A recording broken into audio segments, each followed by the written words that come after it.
Hey, monkey! Wrong jungle! The zoo's that way! Officer Bradley Morrison's cruel voice exploded across the courthouse plaza. He jabbed his finger like a spear, pointing away from the building. The distinguished black man in the expensive charcoal suit stopped dead on the marble steps. Morrison's partner, Jake Stevens, erupted in hysterical laughter, banging the car door with his fist. Two officers nearby bent over, gasping and wheezing. "Look at Mr. Fancy Pants! Someone's lost!" Morrison threw his head back, cackling like a hyena. The other officers made monkey noises, scratching under their arms. Passers-by stopped, some filming with phones, others looking away in disgust. The man turned slowly. His steady gaze locked onto Morrison's twisted face. Have you ever witnessed someone judge a book by its cover, only to discover they were holding a mirror to their own ignorance? Judge Nathaniel Washington had always believed that justice lived in the details. At 45, he understood that truth emerged not in grand gestures, but in quiet moments of preparation. His morning routine never varied. Coffee at 5:30 a.m., black and bitter. Case files spread across his kitchen table like puzzle pieces waiting to be assembled. The suburban house felt too big since his wife passed 3 years ago, but their twin daughters, Sophia and Maya, still called it home during college breaks. Today's stack contained something different. Police misconduct cases, civil rights violations, a federal mandate demanding accountability from Metro City's police department. The irony wasn't lost on him. A black federal judge tasked with cleaning up a system that had failed people who looked like him for generations. The radio crackled from his countertop. Breaking news this morning. Protesters gathered outside Metro City Courthouse, demanding police reform following recent allegations of racial profiling. Washington sipped his coffee, scanning incident reports. Officer Bradley Morrison's name appeared repeatedly. 15-year veteran. Multiple civilian complaints. 0 disciplinary actions. The pattern painted itself clearly across the pages. His phone buzzed. A text from Sophia. "Dad, be careful today. Saw the news about the protests. Love you." Washington smiled, straightening his burgundy tie. His daughters worried about him walking into courtrooms where he might be the only black face in a sea of blue uniforms. But someone had to do it. Someone had to stand in that gap between law and justice. The drive downtown took 20 minutes through tree-lined streets that gradually shifted from suburban calm to urban tension. Construction barriers forced traffic into single lanes. Police cruisers seemed to multiply at every intersection. Metro City's federal courthouse rose like a monument to marble and glass. Built in 1923, it had witnessed decades of legal battles that shaped the nation. Today, it would witness something else entirely. Protesters lined the sidewalks, holding signs demanding accountability. Justice for all and reform now bobbed above a diverse crowd of citizens who had grown tired of waiting for change. News vans clustered like metal vultures, their satellite dishes reaching toward a cloudless sky. Washington parked 3 blocks away, choosing to walk the final distance. His leather briefcase contained more than legal documents. It held the hopes of every person who had ever been judged by their appearance rather than their character. The morning air carried sounds of the waking city. Traffic hummed along busy streets. Construction workers hammered against steel. Somewhere in the distance, police sirens wailed their familiar song. Officer Morrison was beginning his shift 6 blocks away, completely unaware that his world was about to collide with the very man he would soon humiliate. Morrison's patrol car reeked of stale coffee and cigarettes. His partner Stevens climbed into the passenger seat, already uncomfortable with the older officer's crude jokes about the protesters. "Look at all these troublemakers," Morrison sneered, adjusting his rearview mirror. "Give them an inch. They take a mile." Stevens said nothing, focusing on his radio instead. At 28, he had joined the force hoping to make a difference. 5 years later, he found himself partnered with a man who represented everything wrong with policing. But speaking up meant career suicide. The blue wall of silence protected officers like Morrison while crushing those who dared to challenge it. The department's morning briefing had been tense. Chief Rodriguez warned about media attention and reminded officers to follow protocol. But Morrison rolled his eyes, whispering to Stevens about political correctness and real police work. Washington climbed the courthouse steps, unaware that Morrison's patrol car was circling the block. The marble felt solid beneath his Italian leather shoes. Each step carried the weight of preparation and purpose. The building's security guards recognized him immediately. "Good morning, Your Honor," they nodded respectfully. Washington returned their greeting with genuine warmth. Respect, he had learned, was earned through consistency rather than demanded through title. His chambers waited on the third floor, overlooking the plaza where protesters continued their peaceful demonstration. The irony struck him again.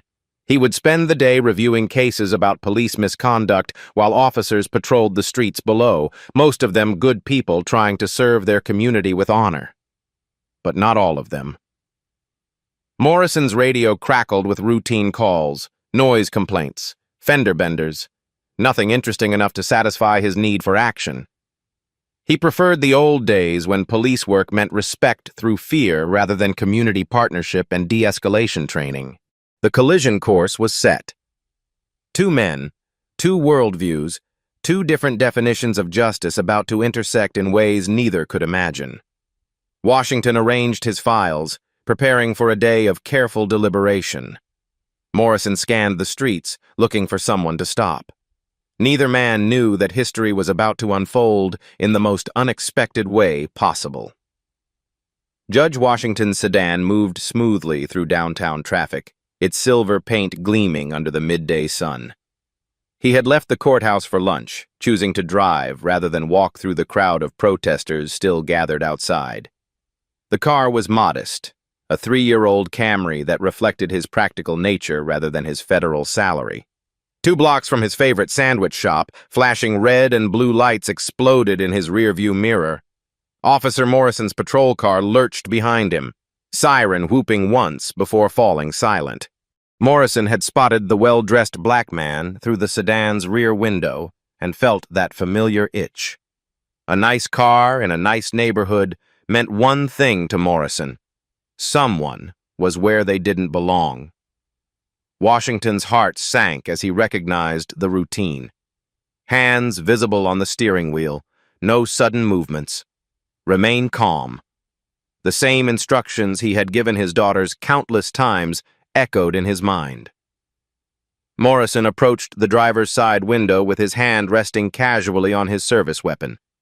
His swagger radiated authority and something else: anticipation. Stevens emerged from the passenger seat, already sensing this would be different from their usual stops. "License and registration," Morrison barked without explanation. His voice carried the tone of someone accustomed to immediate compliance. Washington reached slowly for his wallet, narrating each movement. "I'm reaching for my license in my jacket pocket." His voice remained steady despite the familiar knot forming in his stomach. Morrison snatched the documents, barely glancing at them before fixing Washington with a cold stare. "What's a guy like you doing driving around a neighborhood like this?" "I work nearby," Washington replied evenly. The truth, but not the whole truth. Something told him to keep his judicial status private for now. "Work?" Morrison's laugh was sharp and ugly. "What kind of work?" "Delivering something you shouldn't be delivering." Stevens shifted uncomfortably behind his partner, watching the interaction with growing unease. Pedestrians began slowing their pace, sensing the tension crackling in the air. Several pulled out their phones. Morrison's eyes swept over Washington's expensive suit, the leather briefcase visible on the passenger seat, the small American flag pin on his lapel. Everything about this man suggested success and dignity, which only fueled Morrison's resentment. "Step out of the vehicle," Morrison commanded, his voice rising. "I need to conduct a search." "On what grounds?" Washington asked calmly, though his legal mind was already cataloging the constitutional violations unfolding. Morrison's face flushed red. "Don't get smart with me, boy." I said, "Get out." The slur hung in the air like poison. Stevens took a half-step back, glancing nervously at the growing crowd of witnesses. Phones were definitely recording now. Washington complied slowly, his movements deliberate and non-threatening. Years of experiencing this exact scenario had taught him that resistance, even legal resistance, could turn deadly in seconds. "Hands behind your back," Morrison snapped, already reaching for his handcuffs. "For what crime?" Washington's voice remained level, but something flickered in his eyes.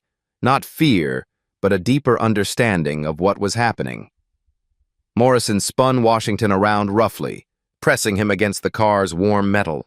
Suspicious behavior, possible drug activity, resisting an officer. The handcuffs clicked into place with mechanical precision. Washington felt the cold metal bite into his wrists as Morrison tightened them deliberately past comfort. The violation was both physical and spiritual, a reduction of human dignity to its most basic elements. "Look what we got here," Morrison announced loudly, playing to the gathering audience. His voice carried theatrical mockery. "Another upstanding citizen just minding his own business." A businessman stopped mid-stride on the sidewalk, his face twisted with confusion. "What did he do?" he called out. Morrison ignored him, forcing Washington away from the car. The judge's expensive shoes scraped against the concrete as Morrison guided him toward the curb. "Sit," Morrison commanded, pointing at the sidewalk like he was training a dog. Washington lowered himself to the concrete, the position designed for maximum humiliation. A successful man reduced to sitting on a sidewalk in handcuffs while pedestrians gawked. Stevens watched his partner perform, recognizing the dangerous territory they were entering. "Morrison, maybe we should call this in," he suggested weakly. "Call what in?" Morrison shot back. "Just a routine stop." "Nothing to see here, folks." But there was plenty to see. Morrison kicked at Washington's legs, forcing them to spread wider. "Comfortable down there? Not used to sitting on curbs, are you? Probably more of a country club type." A woman across the street pulled out her phone, starting to record. "This is wrong," she muttered to her companion. Morrison noticed the phone and puffed out his chest. "Police business, ma'am. Keep moving unless you want to join him." The threat only made more people stop. Office workers on lunch breaks gathered in clusters, their phones creating a digital jury. A food truck vendor left his window to watch. Construction workers set down their tools. Washington said nothing, but his legal mind continued working. False imprisonment, unlawful detention, violation of Fourth Amendment rights, civil rights violations under federal statute. The list grew longer with each passing minute. "Cat got your tongue?" Morrison taunted, squatting down to Washington's eye level. "Where's all that education now? Bet you went to some fancy college, didn't you?" Stevens knelt beside his partner, lowering his voice. "Morrison, this doesn't feel right." The guy was just driving. He's cooperating. Maybe we should let him go. Morrison's eyes blazed with something beyond anger, a desperate need to maintain control in a world that was slowly changing around him. "He fits the description," he lied smoothly. "What description?" Stevens pressed. "The one from this morning's briefing. Armed robbery suspect, black male, well-dressed, expensive car." Morrison's lies came easily, polished by years of practice. Washington's eyebrows raised slightly. He knew no such briefing had occurred. He had been in meetings with the police chief about these exact kinds of fabrications. A young black teenager in the crowd pulled out his phone, broadcasting live on social media. "Y'all seeing this? They got this man in a suit sitting on the curb for nothing. This is exactly what we're talking about." Morrison noticed the teenager and felt his authority challenged. "You got a problem, kid? Want to join your friend down there?" The teenager held up his hands but kept recording. "No, sir, just exercising my constitutional rights." The irony wasn't lost on Washington. A teenager understood constitutional law better than the officer violating it. Morrison stood and began pacing, his hand never leaving his weapon. "Search the vehicle, Stevens. Let's see what Mr. Fancy Pants is really up to." "We need a warrant for that," Stevens said quietly. "We have probable cause," Morrison snapped. "Drug investigation. Suspicious behavior, resisting arrest." "He hasn't resisted anything," a woman in the crowd called out. Morrison spun toward her, his face red with rage. "Ma'am, I'm going to need you to step back, or you'll be interfering with police business." The woman stepped back but continued recording. Her phone captured Morrison's increasingly erratic behavior, his partner's obvious discomfort, and Washington's dignified silence. "You think you're better than me, don't you?" Morrison hissed, returning to Washington.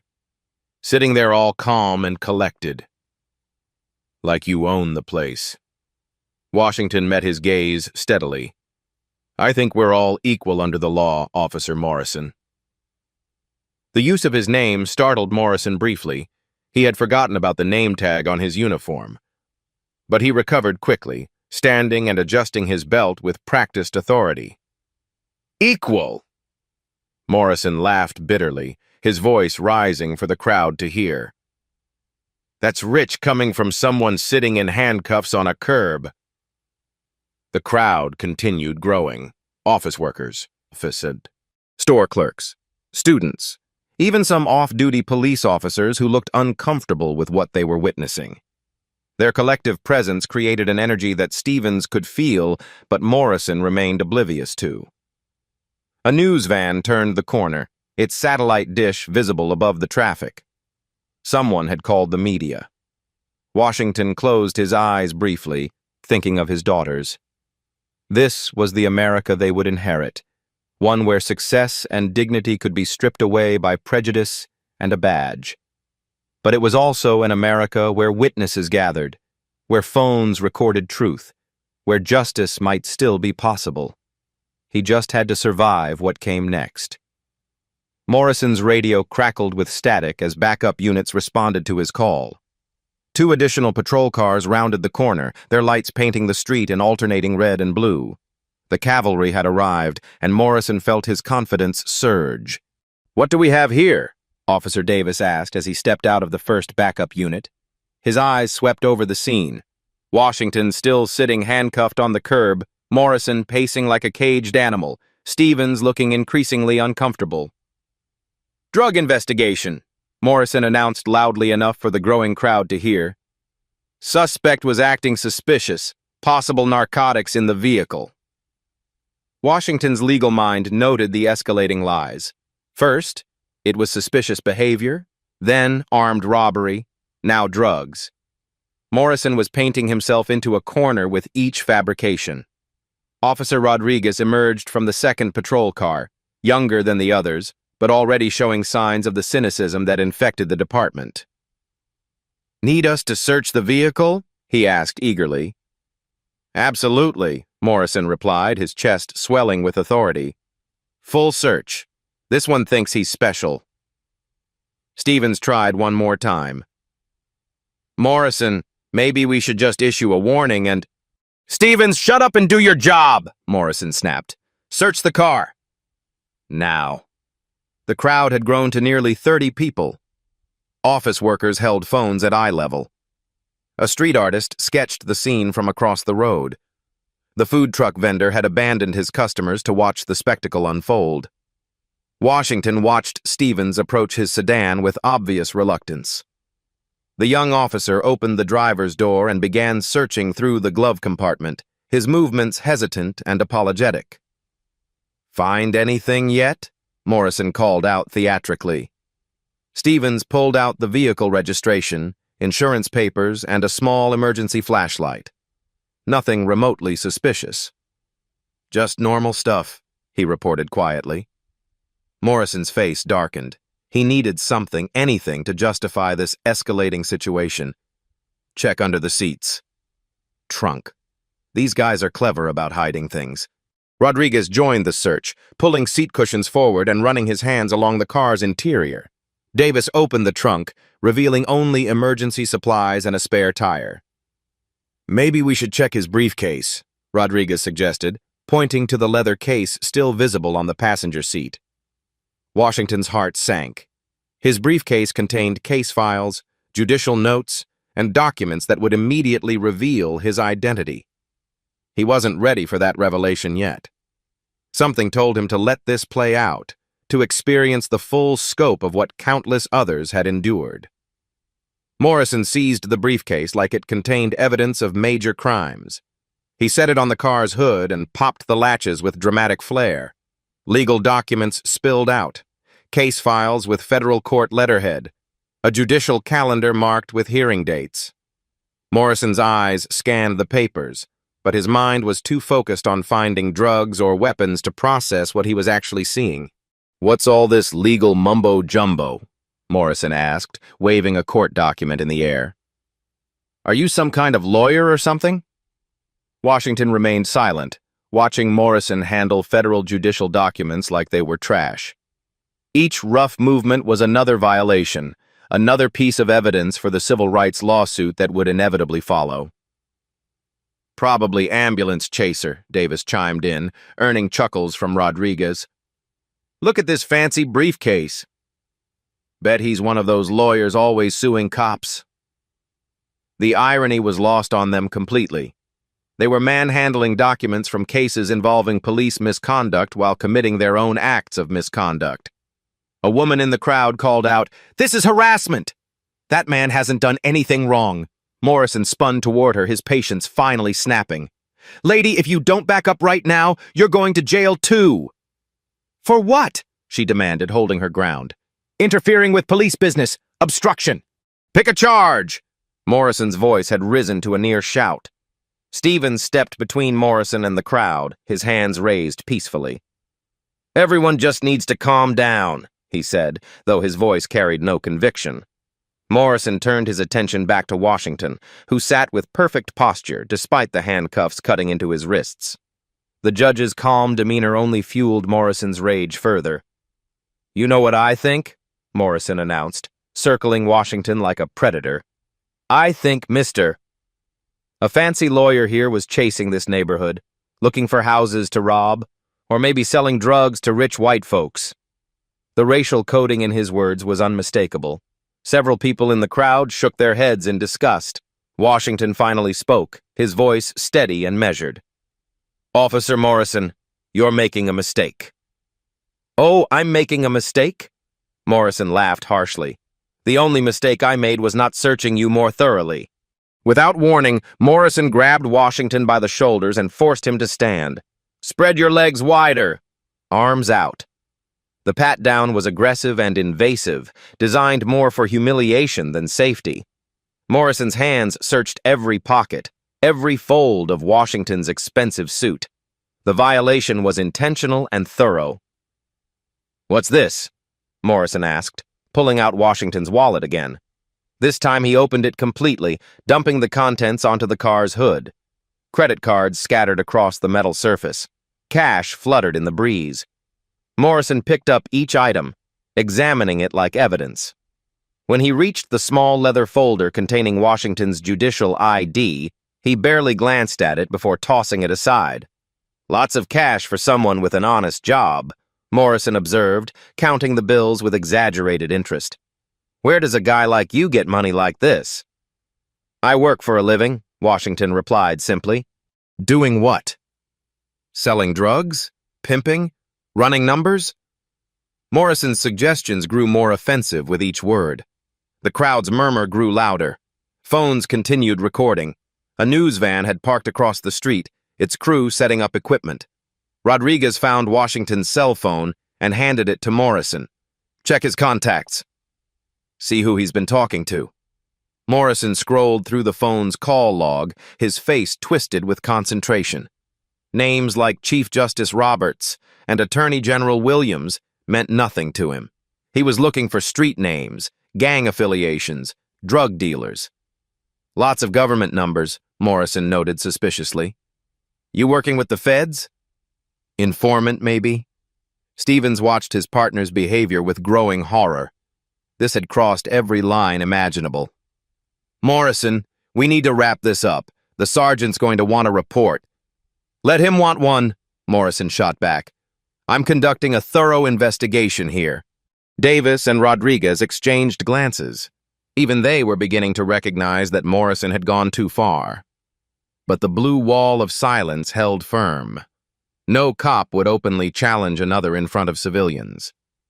A teenager in the crowd had been live streaming the entire encounter. His broadcast had attracted hundreds of viewers, their comments flowing across his screen in real-time outrage. "This is going viral," the teenager announced. "People are sharing this everywhere." Morrison's head snapped toward the kid. "Turn that camera off right now." "It's a public street," the teenager replied confidently. "First Amendment, officer." Morrison took a step toward the crowd, his hand instinctively moving toward his weapon. The gesture sent a ripple of fear through the gathered people, but also strengthened their resolve. Washington watched the scene unfold with the analytical mind of a federal judge. Morrison was unraveling, his behavior becoming increasingly erratic and dangerous. Each action was another violation, another count in the eventual federal indictment. "Officer Morrison," Washington said quietly, "I strongly advise you to reconsider your course of action." Morrison whirled around, his face purple with rage. "You advise me? You don't advise anybody from down there on that curb." He forced Washington to sit again, this time pressing down on his shoulders with unnecessary force. The concrete was rough against Washington's expensive suit, each moment of contact another indignity in a growing list. "Check his shoes," Morrison ordered Rodriguez. "Sometimes they hide drugs in the soles." Rodriguez knelt reluctantly and examined Washington's Italian leather shoes. Nothing. Of course there was nothing. Morrison's radio squawked with chatter from dispatch. Other units were requesting his status. The sergeant was asking for updates. The walls were beginning to close in, but Morrison was too deep into his performance to stop now. "You know what I think happened here?" Morrison announced to the crowd, his voice carrying the theatrical quality of someone who had lost all perspective. "I think our friend here thought he could drive through this neighborhood without anybody noticing. Thought his fancy suit would protect him. The racist implications hung in the air like toxic smoke. Even Davis and Rodriguez looked uncomfortable now. Stevens made one final attempt to salvage the situation. "Morrison, let's just process him at the station and sort this out there." Morrison's eyes lit up with malicious glee. "That's exactly what we're going to do. Let's take Mr. Fancy Pants for a ride." Washington closed his eyes as Morrison grabbed his arm roughly, pulling him toward the patrol car. The crowd protested loudly, their voices creating a chorus of disapproval that followed him to the vehicle. As Morrison pushed Washington's head down and shoved him into the back seat, the judge caught sight of his scattered legal documents still spread across his car's hood, federal court papers blowing in the wind like discarded trash. The irony was perfect and terrible. The very system he had sworn to uphold was about to reveal just how broken it truly was. The patrol car doors slammed shut with the finality of a judge's gavel. The police station's fluorescent lights buzzed overhead as Morrison dragged Washington through the booking area like a prize catch. Officers looked up from their paperwork, some nodding approval at Morrison's apparent efficiency, others sensing something was off about the whole scene. "What have you got, Morrison?" Sergeant Kelly asked from behind the front desk. His weathered face carried the skepticism of a 20-year veteran who had seen every type of arrest walk through those doors. "Drug investigation," Morrison announced proudly, his chest puffed out with satisfaction.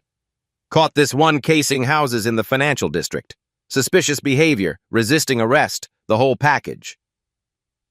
Washington remained silent, his hands still cuffed behind his back. His expensive suit was wrinkled from sitting on the curb, but his dignity remained intact. He studied the booking area with the careful attention of someone who understood the system from both sides. Stevens entered behind them, carrying Washington's briefcase and scattered belongings. His face was pale, sweat beading on his forehead despite the station's air conditioning. Everything about his body language screamed discomfort. "Let's get him processed," Morrison continued, steering Washington toward the booking desk. "Run his prints, full background check. I bet this isn't his first rodeo." Sergeant Kelly pulled out the standard intake form, his pen poised over the paperwork. "Name?" "Nathaniel Washington," came the calm reply. Kelly began typing the information into the computer system, his thick fingers hunting and pecking across the keyboard. The database search would take a few minutes to complete, cross-referencing criminal history, outstanding warrants, and any special flags in the system. Morrison paced behind the desk like a proud hunter, regaling other officers with his version of events. "You should have seen this guy's attitude." Acting all superior, like he owned the place, had a briefcase full of legal papers, probably stolen. The computer terminal chimed softly. Kelly's eyes focused on the screen as information began populating the fields. Name, address, date of birth, all standard information flowing across the monitor in neat digital rows. Then a red flag appeared. Kelly blinked hard, certain he was seeing things. He leaned closer to the screen, his face inches from the monitor. The blood drained from his cheeks as he read the classification code twice, then 3 times. "Morrison," Kelly's voice came out as barely a whisper. "Morrison, get over here, now!" "What's the problem, Sarge?" Morrison asked casually, still basking in the glow of his arrest. "System down again?" Kelly's finger trembled as he pointed at the screen. "Look at this. Look at it carefully." Morrison squinted at the monitor, his brain struggling to process what he was seeing. The words seemed to swim before his eyes. Judicial officer. Federal District Court. "That's got to be a mistake," Morrison stammered, his voice losing its confident edge. "Run it again. The system's probably picking up some other guy with the same name." Kelly's hands shook as he typed the query again. Same result. The classification was unmistakable, confirmed by multiple databases. The man Morrison had handcuffed and humiliated on a public street was Judge Nathaniel Washington of the United States District Court. Stevens dropped the briefcase, its contents spilling across the floor. Legal documents scattered like fallen leaves, each one bearing the federal court's official seal. Case files marked confidential spread across the linoleum. "Oh, God," Stevens whispered, his career flashing before his eyes. "Oh, my God." The booking area fell silent except for the persistent buzz of fluorescent lights. Other officers stopped their conversations and stared at the trio near the computer terminal. Word spread through the room like wildfire, passed in urgent whispers and wide-eyed glances. Morrison's face had gone completely white. His hands trembled as he stared at the computer screen, reading the same classification over and over. Federal judge, the 2 words that could destroy his career, his pension, his life. "This can't be happening," Morrison muttered, backing away from the terminal. "This can't be real." Washington stood perfectly still, his calm eyes taking in every detail of the room's transformation. Officers who had been joking minutes earlier now stood in shocked silence. The power dynamic had shifted so completely that the air itself felt different. Sergeant Kelly approached Washington with the respect reserved for visiting dignitaries. His hands fumbled with the handcuff keys, metal jangling against metal as he struggled to unlock the restraints. "Your Honor," Kelly said, his voice thick with professional courtesy and personal terror, "I am so incredibly sorry. This is a massive misunderstanding." The handcuffs fell away from Washington's wrists with a soft click. He rubbed the red marks where the metal had bitten into his skin, his movements deliberate and unhurried. Morrison stood frozen, watching his world collapse in real time. A federal judge. He had arrested, humiliated, and violated the constitutional rights of a federal judge. The implications crashed over him like a tsunami of consequences. "Officer Morrison," Washington's voice cut through the silence like a blade. His tone was measured, professional, terrifying in its calmness. You have just provided me with a very educational experience about the current state of policing in this city. Stevens began hyperventilating, his breathing rapid and shallow. Other officers backed away from Morrison like he carried a contagious disease. The blue wall of solidarity crumbled in seconds. Kelly grabbed the phone, his fingers fumbling with the numbers. I need to call the chief. And the mayor. And probably the FBI. His voice cracked with each word. Morrison's legs gave out. He sank into a nearby chair, his face buried in his hands. 15 years of police work, his pension, his reputation, everything was gone. Destroyed by his own prejudice and stupidity. Washington straightened his tie and smoothed his wrinkled suit. When he spoke again, his voice carried the full weight of federal authority. Gentlemen, I believe we need to have a very serious conversation about constitutional rights, police procedures, and the consequences of abuse of power. The silence that followed was deafening. The police station erupted into controlled chaos within minutes of Washington's identity being revealed. Sergeant Kelly's phone call to Chief Rodriguez lasted exactly 47 seconds before the chief's voice could be heard shouting through the receiver from 3 feet away. Nobody moves until I get there. The chief's voice crackled through the speaker. Nobody talks to the media. Nobody does anything. Morrison sat slumped in his chair, staring at his hands like they belonged to someone else. The same hands that had roughly cuffed a federal judge now trembled uncontrollably. Sweat stained his uniform shirt despite the station's aggressive air conditioning. Stevens paced the booking area like a caged animal, his young face cycling through expressions of panic and disbelief. This isn't happening, he muttered repeatedly. This can't be happening. Washington remained perfectly composed, accepting a cup of coffee from a nervous rookie officer who couldn't make eye contact. The judge's calm demeanor only amplified the chaos surrounding him, like the eye of a hurricane watching destruction swirl in every direction. Within 15 minutes, Chief Rodriguez burst through the station doors, his usually pristine uniform disheveled from the frantic drive across town. His face was red with exertion and barely contained rage. Your Honor, the chief approached Washington with the reverence reserved for visiting royalty. I cannot begin to express how deeply sorry I am for this inexcusable incident. Washington sipped his coffee thoughtfully. Chief Rodriguez, your officers have provided me with valuable insight into your department's current training protocols.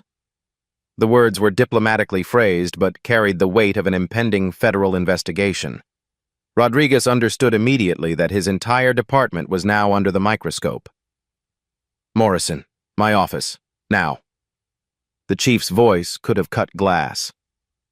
Morrison stood on unsteady legs, his face ashen. As he passed Washington, he stopped and opened his mouth as if to speak, but no words came. What could he possibly say? What apology could cover the magnitude of his actions? I didn't know, Morrison finally whispered. Washington's response was measured and devastating. Officer Morrison? Ignorance of my identity doesn't excuse knowledge of the Constitution you swore to uphold. The truth hit Morrison like a physical blow. Even if Washington had been a janitor, a teacher, or unemployed, the violations would have been identical. The badge didn't grant immunity from basic human decency. Rodriguez's office door slammed shut, but the shouting could be heard throughout the station. Words like suspended, investigation, and federal charges drifted through the walls. Other officers found urgent paperwork to complete, avoiding eye contact with anyone involved in the incident. Stevens approached Washington hesitantly, his police academy training warring with his survival instincts. Your Honor, I want you to know that I knew it was wrong. I should have stopped it. Washington studied the young officer with judicial eyes. Officer Stevens, complicity and cowardice often wear the same uniform. What will you do differently next time? The question hung in the air like a challenge. Stevens had a choice to make: continue the cycle of silence or become part of the solution. Within an hour, the station buzzed with incoming calls. The mayor's office demanded updates. The district attorney asked about charges. Internal Affairs launching an immediate investigation. The FBI's Civil Rights Division requested all related documentation. Morrison emerged from the chief's office looking like he'd aged a decade. His badge was gone. His service weapon had been surrendered. The suspension was immediate and without pay pending a full investigation. 15 years, Morrison muttered to no one in particular as he cleaned out his locker. 15 years down the drain. Stevens watched his former partner's downfall with a mixture of sympathy and relief. The toxic influence that had shaped his early career was finally being removed. The department would be different now. It had to be. Washington's phone rang constantly. His daughters called after seeing news reports. Fellow judges offering support. Civil rights attorneys volunteering their services. The incident was already spreading beyond Metro City's borders. A news crew had set up outside the station, their cameras capturing every person entering or leaving the building. The story was writing itself. Respected federal judge arrested by racist cop. Constitutional violations caught on multiple phones. Department forced to confront systemic problems. Rodriguez returned to find Washington finishing his coffee with the same calm he'd maintained throughout the ordeal. Your Honor, Officer Morrison has been suspended pending termination. Officer Stevens will be investigated but has agreed to cooperate fully. The department will implement immediate reforms. Washington stood, straightening his suit one final time. Chief Rodriguez, true justice isn't just about punishment. It's about ensuring this never happens to anyone else. The words carried both forgiveness and warning. The federal courts would be watching Metro City's police department very closely from now on. As Washington walked toward the exit, every officer in the station stood at attention. Respect born from fear, perhaps, but respect nonetheless. The real consequences were just beginning. 3 weeks after the incident, FBI Special Agent Maria Santos stood in Washington's chambers, her briefcase filled with evidence that would reshape Metro City's police department forever. The morning light streaming through the tall windows illuminated stacks of documents, photographs, and video files that told a story much larger than one racist cop. Your Honor, what Officer Morrison did to you was just the tip of the iceberg, Santos explained, spreading photographs across Washington's mahogany desk. Our investigation has uncovered a pattern of misconduct spanning 5 years. Washington studied the evidence with judicial precision. Traffic stop statistics showed Morrison had targeted black drivers at a rate 3 times higher than his colleagues. 17 formal complaints had been filed against him, all mysteriously dismissed or buried in bureaucratic red tape. How many victims? Washington asked. 43 that we can verify. Probably more who were too afraid to come forward. Santos pulled out a thick folder.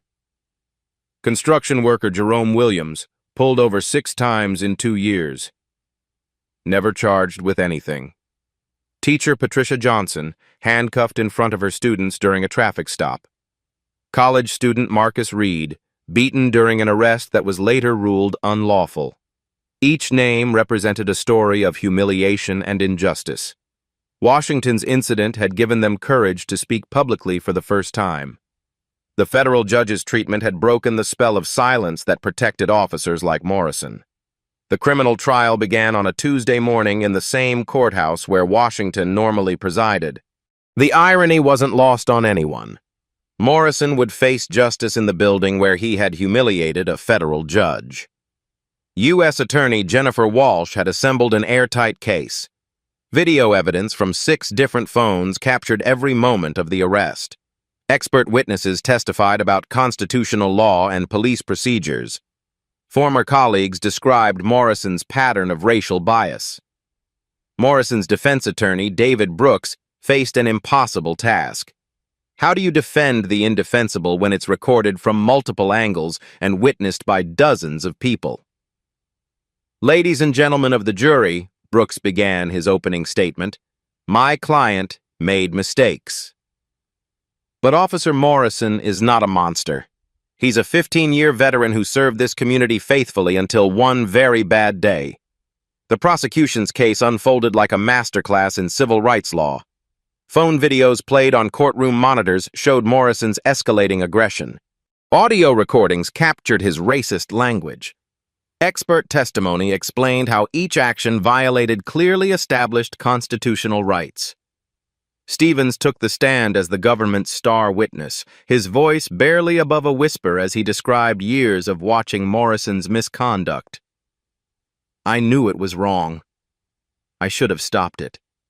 But I was afraid for my career, afraid of being labeled a snitch." His testimony revealed the toxic culture that had protected Morrison for so long, the code of silence that valued loyalty over justice, the supervisors who ignored complaints, the union representatives who covered up misconduct.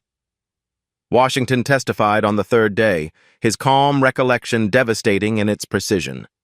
He described each constitutional violation in legal terms, explaining how Morrison's actions violated clearly established law that any reasonable officer should have known. "When Officer Morrison handcuffed me without probable cause, he violated my Fourth Amendment rights," Washington explained to the jury. "When he subjected me to racial slurs and humiliation, he violated my 14th Amendment rights. These aren't complex legal concepts, they're basic constitutional protections every officer swears to uphold." The defense tried to paint Morrison as a product of poor training and departmental culture.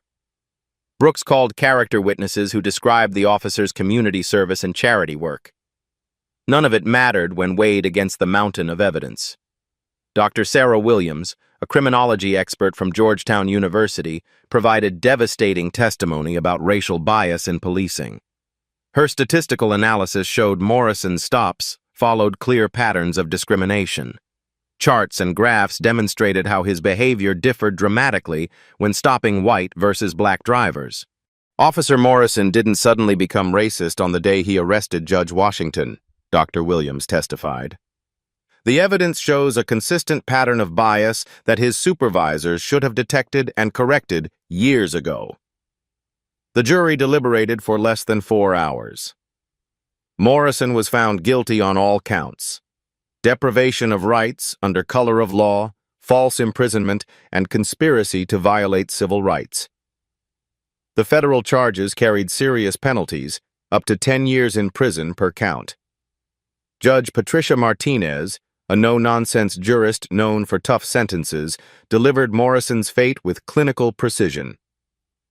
"Officer Morrison, you violated your oath, betrayed the public trust, and inflicted lasting harm on your victims and your profession. Your actions were not a momentary lapse in judgment, but part of a deliberate pattern of misconduct." The sentence was 18 months in federal prison, followed by 3 years of supervised probation. Morrison would also pay $50,000 in fines and was permanently barred from working in law enforcement. Stevens received a suspended sentence and community service in exchange for his cooperation. His police career was over, but he avoided prison time. "Officer Stevens," Judge Martinez noted, "your silence enabled these violations. Silence in the face of injustice makes you complicit in that injustice." The civil lawsuit against the city moved faster than anyone expected. Washington's legal team, led by civil rights attorney David Thompson, documented not just Morrison's actions, but the systemic failures that enabled them. Mayor Rebecca Johnson, facing political pressure and potential federal oversight, agreed to a settlement that would transform the department. The city paid Washington $2.5 million in damages, but the real victory was in the reforms. A federal consent decree required the Metro City Police Department to implement comprehensive changes. Body cameras became mandatory for all officers. A civilian oversight board gained real authority to investigate complaints. Training programs were overhauled to emphasize constitutional rights and de-escalation. Chief Rodriguez, facing federal pressure and community outrage, announced his retirement. The new chief, Lisa Brooks, was a reformer from outside the department who had successfully transformed police departments in 3 other cities. "We're not just changing policies," Chief Brooks announced at her first press conference. we're changing culture. Every officer will understand that constitutional rights aren't suggestions, they're requirements. The Morrison case became a national symbol of police accountability. Law schools used the videos in constitutional law classes. Police academies showed the footage as an example of how not to conduct traffic stops. Civil rights organizations cited the case in their advocacy for federal police reform legislation. Morrison's conviction sent shockwaves through police departments nationwide. If a federal judge could be treated this way, what did it mean for ordinary citizens? The message was clear. No one was above the law, and no one was beneath its protection. 6 months after sentencing, Morrison sat in federal minimum security prison, his fall from authority complete. The man who had wielded a badge like a weapon now wore an orange jumpsuit and worked in the prison laundry. Justice had been served, but at a cost that extended far beyond one racist cop. The system was finally beginning to change, one case at a time, one conviction at a time, one reformed department at a time. Real justice, Washington reflected, wasn't just about punishment. It was about transformation. 1 year later, Judge Washington sat in his chambers reviewing case files, but today felt different. Through his window, he could see the same courthouse steps where Officer Morrison had first humiliated him. The marble looked the same, but everything else had changed. A soft knock interrupted his thoughts. Chief Lisa Brooks entered, carrying a thick folder marked Annual Reform Report.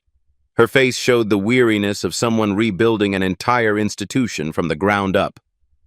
"Your Honor, I wanted to personally deliver our progress report," Brooks said, setting the folder on Washington's desk. 12 months of reform by the numbers. Washington opened the file and studied the statistics. Traffic stops by race were now proportional to the population. Civilian complaints had dropped by 60%. Officer training hours had tripled, with mandatory constitutional law education every 6 months. "What about the culture change?" Washington asked, the question that mattered most. Brooks smiled for the first time in months.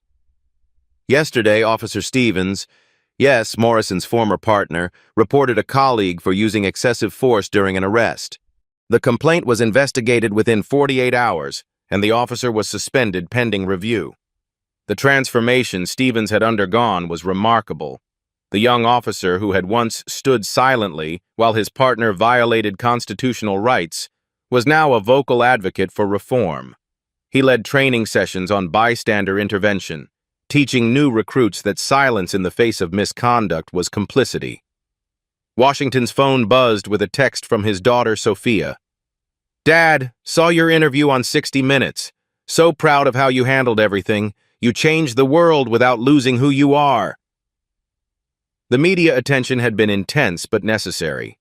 Washington had given carefully measured interviews, always emphasizing that his experience, while painful, represented thousands of similar encounters that went unrecorded and unpunished. The real heroes, he had told CBS correspondent Anderson Cooper, are the ordinary citizens who refused to look away, who pulled out their phones and demanded accountability. Justice requires witnesses. Morrison was 3 months into his federal sentence, working in the prison library. Letters from his ex-wife mentioned their children's struggles with their father's public disgrace. His fall had consequences beyond his own life, rippling through his family and former colleagues. But Morrison's conviction had also saved lives. The FBI investigation revealed that his escalating behavior was heading toward tragedy. Body camera footage from his final weeks on duty showed increasing aggression and racial hostility that could have turned deadly. Washington picked up a letter from Jerome Williams, the construction worker who had been targeted by Morrison for years. Williams had written to thank the judge for giving him courage to speak up. "Your Honor, when I saw what happened to you, a federal judge in an expensive suit, I realized that if they could do that to you, what chance would people like me have? But your dignity and strength showed me that justice was possible. My lawsuit was settled last week. More importantly, my son isn't afraid of the police anymore." The ripple effects extended far beyond Metro City. The Washington case had become a catalyst for police reform legislation in 12 states. Body camera requirements expanded. Civilian oversight boards gained real authority. Training standards were elevated nationwide.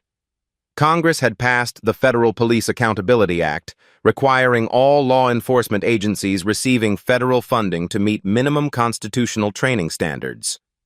The legislation was nicknamed the Washington Standard by civil rights advocates. Washington closed the reform report and looked out his window again. A group of diverse police officers was conducting a community outreach event on the courthouse plaza, talking with citizens instead of intimidating them. Children approached the officers without fear, their parents watching with cautious optimism. His intercom buzzed. "Your Honor, you have a sentencing hearing in 10 minutes. Washington straightened his robes and gathered his thoughts. Today he would sentence a drunk driver who had killed a family of 4. Justice would be served, but it would be measured, proportional, and constitutional. As he walked toward his courtroom, Washington reflected on the journey from that humiliating morning to this moment of quiet triumph. One incident had exposed systemic problems, but it had also demonstrated the power of truth, the strength of witnesses, and the possibility of redemption. The courtroom was full as always, but now Washington saw it differently. Every defendant deserved the same constitutional protections, regardless of their background. Every victim deserved justice, regardless of their status. Every officer deserved training that prepared them to serve all citizens with equal dignity. Standing at his bench, Washington looked out at the packed courtroom. Attorneys, defendants, families, police officers, and citizens. This was democracy in action, messy and imperfect, but striving toward the ideal of equal justice under law. "Court is now in session," Washington announced, his voice carrying the authority earned through adversity and the wisdom gained through suffering. Justice wasn't just an abstract concept discussed in law schools. It was a living principle that required constant vigilance, courage, and hope. The gavel fell, and the work of justice continued. Have you ever witnessed injustice and wondered if one person's courage could really change an entire system? Judge Washington's story proves that it can. When good people stand up, when witnesses refuse to look away, when truth confronts power, transformation becomes possible. What will you do the next time you see injustice? Will you record it, report it, or walk away? Like this video if you believe in equal justice for all. Share it to spread awareness about police accountability. Subscribe for more stories where courage triumphs over corruption. Remember, true justice isn't just about punishment, it's about transformation. The question isn't whether justice will prevail, but whether we'll be brave enough to demand it. Drop a comment below. What role should citizens play in holding police accountable? How can we build trust while ensuring safety? Hit that notification bell and join our community of people who believe that dignity, respect, and constitutional rights aren't negotiable. They're the foundation of a just society. Because in the end, justice delayed may be justice denied, but justice delivered with courage and wisdom can change the world.